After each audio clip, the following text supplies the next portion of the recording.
Hi guys, मी जान्हवी. आज आपण करणार आहोत रात्रीची शिळी भाकर उरलेली आहे बाजरीची, तिचा भुगा करणार आहोत. तर भाकरीचं बारीक कुटके करून घेऊ.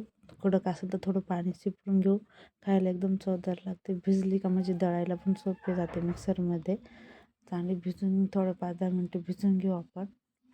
नंतर कांदा कापून घेऊ आपण चांगलं बारीक याच्यामध्ये. नक्की करून बघा.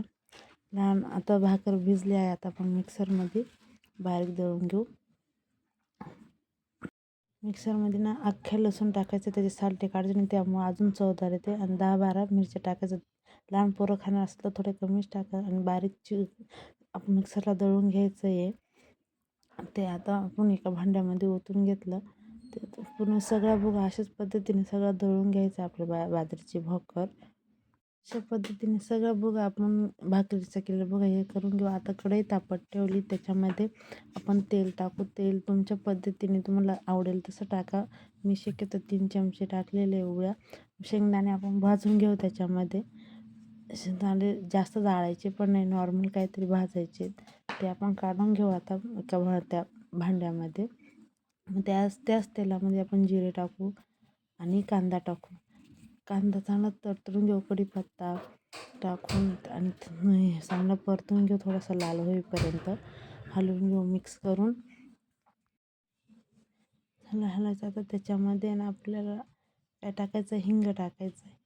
हिंग टाकून तो थोडासा हलवून घेऊ.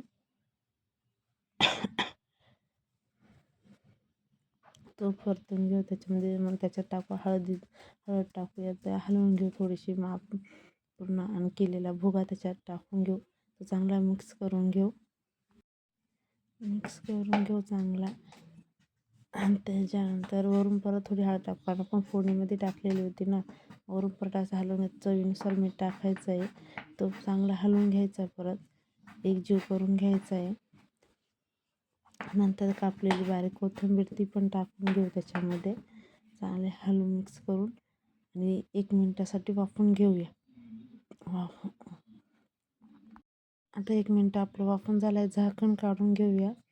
चांगलं हलवून बघा, हलवून बघितलं की मस्त वास सुटला आहे त्याचा पण सुगंध. मोकळा खळखळीत झाला आहे. असं तुम्ही करून बघा. आणि लहान मुलांना तर खूप आवडेल. आणि सकाळी सकाळी नाश्त्यासाठी खूपच छान लागते हे. आम्ही दररोज करतो. अशाच नवीन व्हिडिओमध्ये बघूया. तो